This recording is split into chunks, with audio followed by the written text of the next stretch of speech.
This is the current federal tax developments for the week of February the 6th, 2023. Current federal tax developments are brought to you by Kaplan Financial Education and by your state society of CPAs.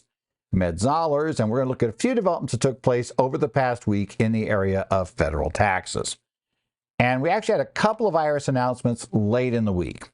So one we're going to look at late in the week is IRS announcements that took into account some criticism that had been leveled at the IRS related to their classification of vehicles for the new clean vehicle credit for 2023. And we're going to see more vehicles that now move up into the SUV, van, and truck classification based on how the IRS is now identifying those categories versus how they originally announced in those 2023-1, the categories would be determined. So we'll talk a little bit about which vehicles it appears based on the Tax Notes Today article appears to be what's in the mix now that wasn't before, and discuss kind of the pressure that was there and why this was a bit different. But we're going to go ahead and talk about that. We also have a proposed revenue procedure that will be published where the IRS is suggesting establishing a new voluntary tip reporting procedure to replace the current programs that are out there. This one would rely more on automated reporting systems, point of sale capture of sales, and then a estimation, shall we say, of tips based on, and that would be compared with what actually ends up being reported to see if you could stay under the program. So there is an interesting aside of getting the cash tips into the mix, but we'll talk a little bit about how that would work and what they're talking about. It is a draft procedure, so the program is not going now. Obviously, in draft form, it is at the point where the IRS is looking at comments on the procedure as well. But if you have clients in the restaurant industry, you may want to consider other parts of other service industries where tips are a significant part of what's being paid. You might want to take a look at this guidance. Finally, we're going to take a look at a tax court case where, normally when we have a taxpayer with a car, we get to tax court and we discover they didn't have a log. They don't have any sort of record of their business mileage. The tax court disallows the loss entirely. Well, we're going to look at a case where the taxpayer actually had a log that accounted for every single mile of the use of his truck for the year. But we discover that the court didn't accept that either, for what, as you get into the details, becomes some fairly obvious reasons why the court was more than slightly skeptical about his log. So we'll take a look at that as well. So let's begin by looking at Notice 2023-16 issued on February 3rd. This is where the IRS revised the classification of vehicles for purposes of the Clean Vehicle Credit added by the Inflation Reduction Act of 2023. Or I should say, well, I guess the name of it now is different, so I guess it is a new credit. It is, I think, a better way to look at it is a revised version of what we had a credit previously for electrical powered vehicles that's now expanded to cover fuel cell vehicles, which my understanding is there's only one model being sold, or actually even it's just being leased. I don't think they're selling it, Toyota is. Which is in Southern California only, because it's the only place where we have hydrogen fuel cell refueling and with any significant amount that you could actually use the car. But we do have that in there, so if that catches on, we're there. There had been a lot of complaints after the IRS's publication of the Notice 2023-1 that the notice was too narrow in its definition of what qualified, especially as an SUV. As you may be aware, there are a lot of vehicles that are, what are called crossovers. They combine the features of an SUV along with the features of a car, or basically a standard sedan. And they're not really based on truck bodies or truck frames. Truck bodies, I guess, is a better way to look at it. They're meant to be more of a sedan-like experience. Frankly, I kind of consider some of them to look like just souped up hatchbacks, but I think the people driving them wouldn't like that term, so we won't call it that. But nevertheless, these are cars something like in the electric car range, the Mustang Mach-E from Ford is a classification where under the IRS's original guidance, that was going to be considered not an SUV, nor was it a truck or a van. We're pretty sure it's not a truck or a van. So it's not an SUV. And why it's important is, you may remember, under the Inflation Reduction Act rules, under Section 30 Cap D for the credit for clean electric vehicles, there is a manufacturer suggested real retail price limitation, so the MSRPs. And that limitation says if the vehicle is a SUV, truck, or van, the limitation is up to $80,000 for manufacturer suggested retail price, which the IRS did tell us back in Notice 2023-1 would be that sticker price on the side of the window, right? You know, the one that's required by federal law to be there. So that would be your manufacturer suggested retail price, and that is the governing item as opposed to the actual price charged for the vehicle, or if the dealer were to stick some other stuff on there. So that's our background. But the problem was that if you had a Mustang Mach-E as a sedan, well, the problem is its suggested retail price is more than $55,000. And that created a problem since if it's not an SUV, while it is less than $80,000, I suppose at least in some configurations, a lot of these you can configure a model that will go above the 80 grand limit as well. But in some configurations, it would be below 80 grand. It's not going to be below $55,000, even in the least, let's say, the least configured, the cheapest configuration would get you above the $55,000 level. And obviously, that now means you don't get a $7,500 credit. So the IRS announced that they are going to use the rules under basically Title 40 of the Code of Federal Regulations, Section 600.315-08, to classify SUVs, vans, and trucks based on the EPA classification, which is what is reported on that same sticker with the manufacturer's retail price of the category of vehicle that this is considered part of. So we're going to be using that to actually title this. This results in a lot of the crossovers that had failed under the original IRS version, which was based, I believe, on Department of Transportation rules. Now it's going to qualify in this case. Now, Tax Notes had an article on Friday, which had described this. And in the article, they did discuss some of the vehicles that now qualify. And so, for instance, crossovers that now are classified as SUVs, not SUVs, trucks, or vans, and that's kind of the way the category works.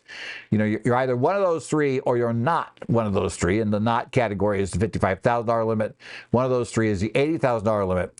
Will now include the Cadillac Lyriq, the Ford Mustang Mach-E, and all versions of the Tesla Model Y. Will now all qualify under this. As I recall the Model Y, which is interesting how the article is written, but my recollection was there was variants of the Model Y that were an SUV if you had enough seats in it. It could qualify under the SUV rules. However, now it's clear that all of those models now qualify. So if your client went out and took delivery of a Mustang Mach-E and actually saw the first one in the wild, at least, one I paid attention to because it was parked next to it. So, you looked over and, I guess that must be the Mach-E, the Mustang Mach-E. And it's like, yeah, it was a Mach-E. So I actually seen one of those. Haven't seen a Cadillac Lyriq yet that I've noticed. Of course, I noticed one. So that's it. Seen a lot of Teslas, though. I have seen those quite a bit. And these days, a lot of Rivians. So those are showing up. So I'm seeing a few of those around. I know, and it's not just one running around the neighborhood because I saw multiple colors. So I know it's not the same car, the same truck. So we got that in there. Also, it solves a problem in some cases, like the Volkswagen ID4. Now it gets SUV classification for both its 2- and 4-wheel drive versions. Originally, only the 4-wheel drive version of the Volkswagen ID4 was considered a sport utility vehicle for purposes of the $80,000 test for manufacturers suggested retail price, but the two-wheel drive version did not, and appropriately, as with the other vehicles here, the suggested retail price was more than $55,000, rendering that not qualified for the credit at this point. So we have a lot more cars than in the place on the higher cost level up to 80 grand with this structure. Now, don't forget, the new vehicle credit still has some issues, and higher price is not necessarily a good thing, as Tesla kind of has, taken a route this year to drop their prices, partially to come under these limits, which clearly was a major motivator, but I think also because realizing that if every car you've got is at the $80,000 manufacturer suggested retail price, that a lot of the market's not going to be able to buy it. And the real problem is, remember, we have adjusted gross income limitations now. And those who are buying 80 grand and above vehicles, or 80 grand so vehicles, let's say, they tend to have somewhat higher income than those who might be out there buying on the lower end something like a Chevy Bolt, right? So at the higher end, the problem is, you're not going to find that even though your car now has a manufacturer suggested real retail price that is below the limit, your buyers quite often are going to have too much income to be able to take advantage of this credit. So therefore, if you really want to use the credit to sell cars, you probably have to come a bit more down market. So we're going to see how that works. Now, I would say we did find that we had, if you didn't hear it this week, that Ford has decided to basically drop the price on the Mustang Mach-E. So that came down this week. So I guess good news, bad news if you're a Mach-E owner. If you bought one earlier this year at the higher price, it's like, well, it looks like you'll get your $700 credit now, but it looks like people that buy it from here forward will get will pay less and still get a $700 credit. Remember as well, we're still waiting to see what the impact's going to be when the battery rules come in. Those have been delayed. We expect the IRS to give guidance next month, at least preliminary guidance on what will qualify under the battery rules. So in the interim, if a vehicle meets the final manufacturer in the United States rules, the vehicle is meets the manufacturer's suggested retail price limitation, and the taxpayer who's buying the vehicle is below the AGI limit, the modified AGI limits, either for this year or back in 22, because you can use either year for testing. And remember, those limits for a married couple filing a joint return is going to be at $300,000. So that's the limit. If you have somebody who is single, then we go to $150,000 as their income limitation. So you have to be aware of that. With an interim, I believe it's $225,000 if you are head of household under that filing status. So there are some opportunities early in the year. The problem with early in the year opportunities right now, to be totally honest, is it's still tough to get delivery of these vehicles. And since it looks like the battery rules will come into play, let's say somewhere probably April, I don't know that you can get a vehicle before the battery rules will come in. And since we don't know how the battery rules are going to be applied for sure, we do know some vehicles are highly unlikely to meet the requirements. There's been much speculation that a car like the the lower cost versions, like things like the Chevy Bolt, will probably not meet the requirements. So basically, if you can't get delivery of the Bolt before April, you're probably not going to get $7,500, so you shouldn't count that into your mix. But we'll see how that works. There's still a lot of questions to be answered, but if you do have a client who is taking delivery of, let's say, a Ford Mustang Mach-E, here in the next, that took it after the beginning of the year, or takes delivery of it before the battery rules at least get out, and their income's not too high, then it looks like you might have some good news for them at this point with these changes the IRS made to the vehicle classification rules. Next up, the IRS in Notice 2023-13 announced a proposed revenue procedure, and this is what it is, which will deal with tipping, right? So this is a new voluntary reporting procedure proposed. Currently in the industry, there are voluntary programs that can insulate, let's say, restaurant clients from being subject to payroll tax liabilities when the IRS comes back in and examines them for potential underreporting of tips. If they get in these programs and they report according to them, then they'll be protected from that potential payroll tax liability. So there is some incentive to sign up. However, there's been a lot of pressure from the industry saying, look, with automated systems these days, we should be able to have something that relies on our automated payment systems. So let's say, for instance, I go ahead and I buy something at a restaurant, I use my credit card, and I go ahead and I put the tip on the bill with the credit card. That's captured by the restaurant electronically via their point of sale system.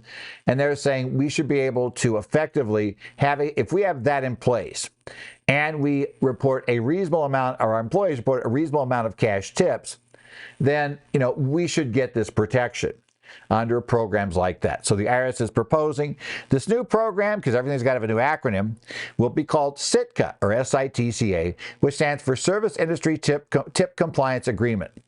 And this is optional. You do not have to participate in this, but you can. It does cover those in the service industry aside from gambling. So gambling doesn't count for this, but other service industry businesses that rely on tips will be allowed to sign up and use this. Now, in order to use this, you have to have a technology-based set of systems. Time and attendance systems, as well as a point of sales capture system that will capture tips. And your point of sale capture system for capturing tips has to allow people to pay for the tips in the same manner that they pay for their restaurant food. I can't have a system where, you can pay for, let's say, your food using Visa, MasterCard, American Express, but we have a system that will allow you to, let's say, pay for tips using something like Venmo or something like that. That would be considered, or let's say you can do MasterCard and you do, let's say, American Express to pay for your meal, but you use Visa or MasterCard to pay for the tips, and we're not capturing the Visa, MasterCard. That would be a problem. So people have to be able to use either method. Any method they can use for tips effectively, they have to be able to use for the restaurant, for paying the restaurant, any of the electronic systems. And it has to, you can't have a special group that's tips only methods.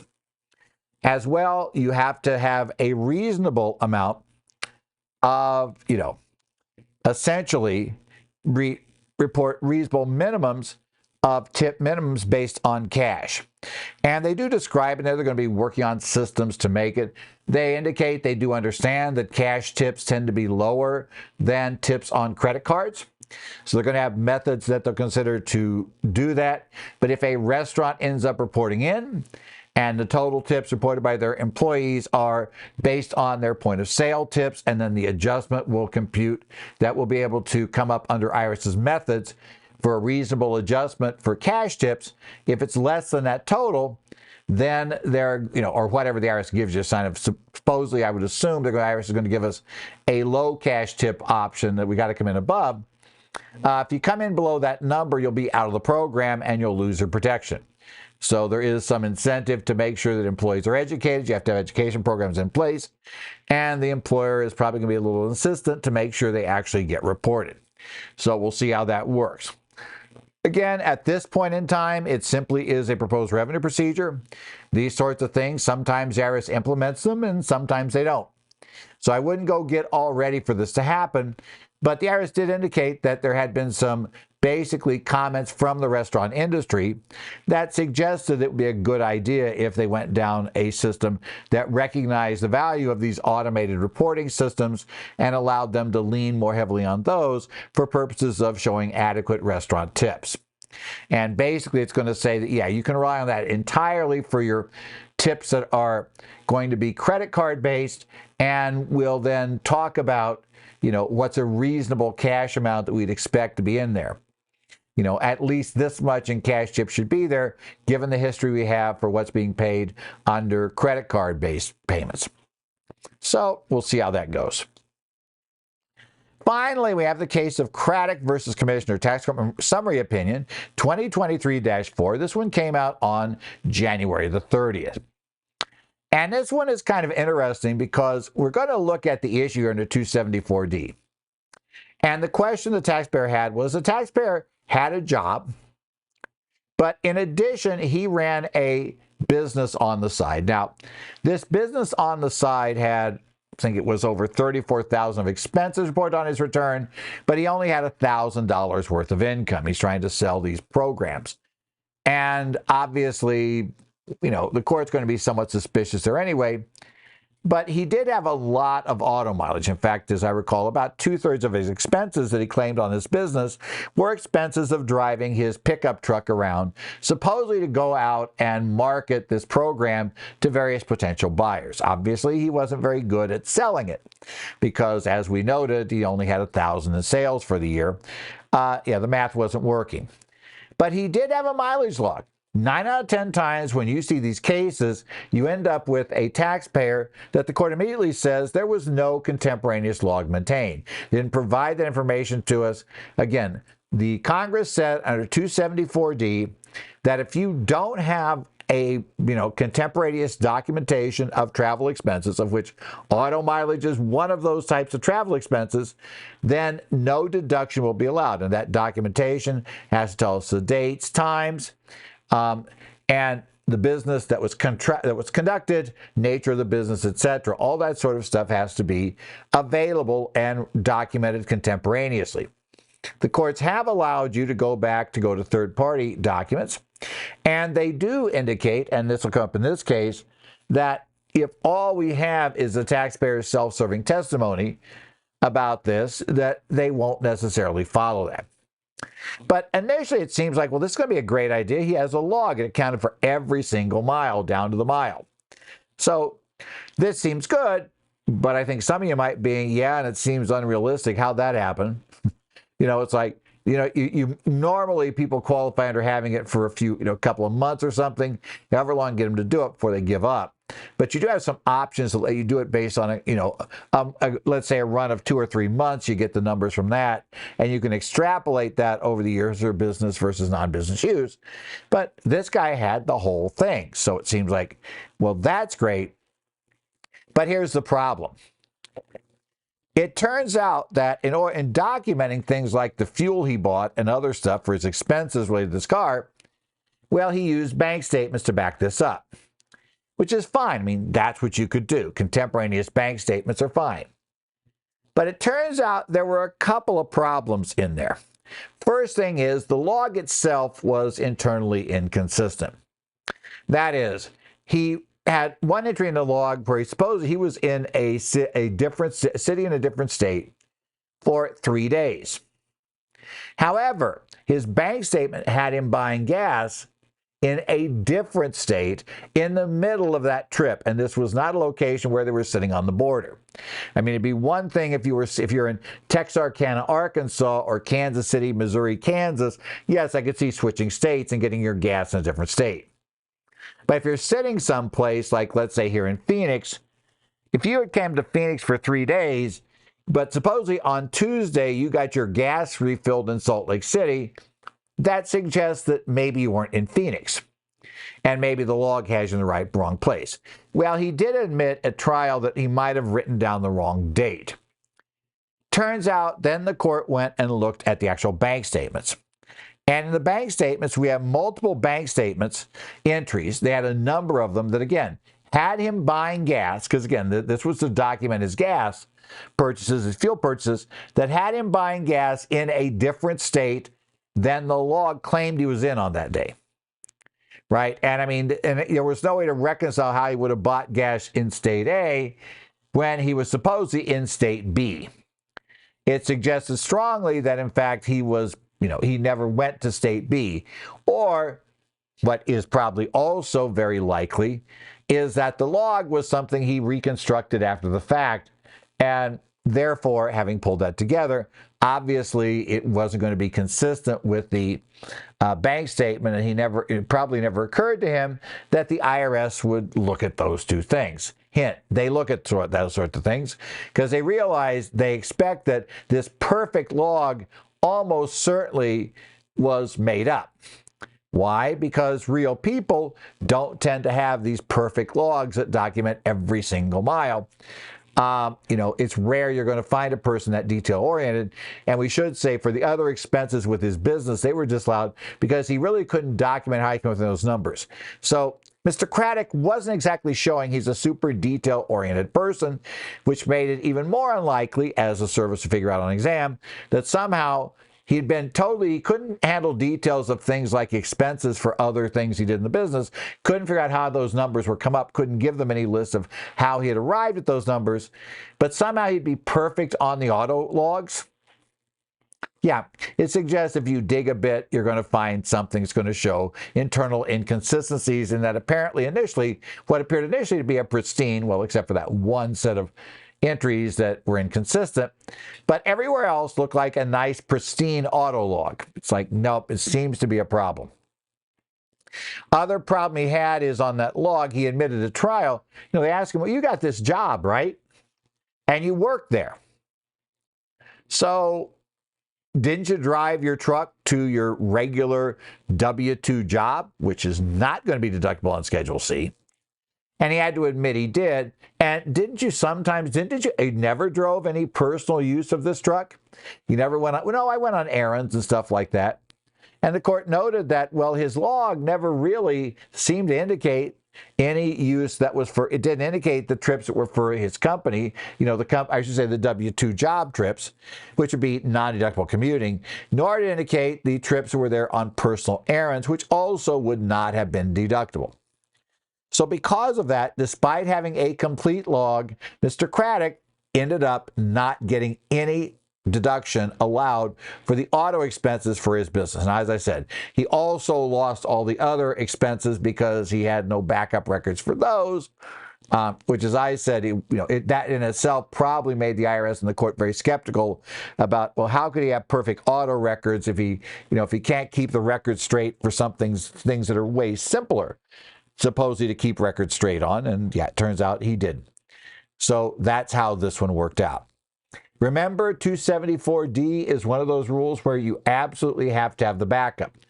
It was passed by Congress specifically to override the rule that we often talk about, the Cohen rule, right? Where as long as you can prove that you had the expense, as long as you can reasonably show that we should have had these expenses and they can be reasonably estimated, then we're able to claim a deduction. Congress did not want people to be able to use basically the Cohen rule for various items, including travel expenses generally. And this is the reason why we have this. And just as we talked about earlier about the charitable contribution cases we had last year, where if you didn't meet the requirements, you lost the deduction because Congress said you lose the deduction if you don't meet these requirements, same thing here. It's not you get a partial, it's not the courts can estimate a number, it's you lose everything. So again, bad news. And that's the other problem. You got to warn the clients. If you try to reconstruct a log just before the exam, you're probably going to have internal inconsistencies. And the minute you have those, that's going to destroy your case in front of the courts. And because we have seen so many internal inconsistency cases in these cases, it happens all the time. The IRS is going to come in looking for that. They're going to look for evidence of internal inconsistencies, and they're going to be considering things like the fact people tend to pay for fuel with credit cards, which have a nice record of exactly where you were, not just the date you were there, but what time during the day were you there. If you suppose you had an 8-hour meeting with somebody in Phoenix, then as I said, it's a little tough to understand how you could have bought gas at noon in Salt Lake City. Yeah, the whole thing doesn't make sense internally. So, yeah, that was considered a big problem. So this has been the current federal tax developments here for the week of February this is going to be February 6th of this time, right? Monday, the 6th of February. Current federal tax developments, brought to you by Kaplan Financial Education and your state society of CPAs.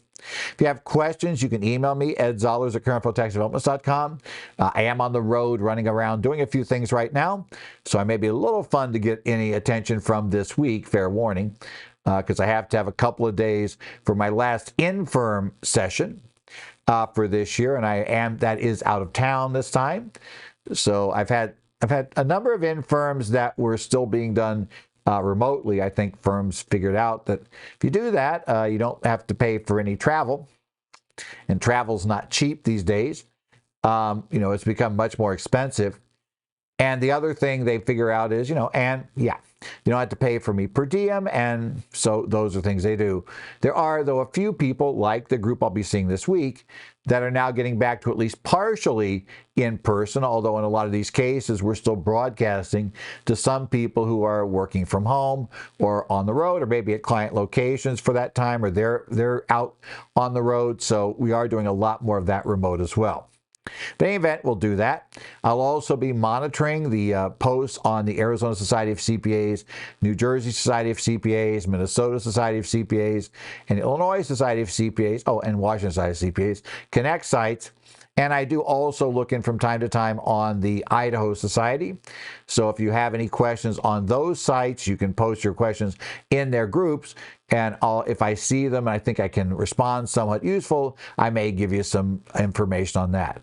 But otherwise, thank you for being here this week. We look forward to, in the coming week, giving you another set of what's going on in taxes as we approach our second due date, at least for fiscal year entities, in the new year of 2023. So your February 15th fiscal year due dates for probably estates, maybe some C Corps, things like that, or maybe partnerships that have fiscal year entity holders, and under the old lease deferral method, that it works out that you have end up with a year end that will give you your February instead of April year end for your partnership, or I should say instead of March year end, because you're November 30 instead of December 31st. Any of those will be in place. So we'll take a look at that coming up.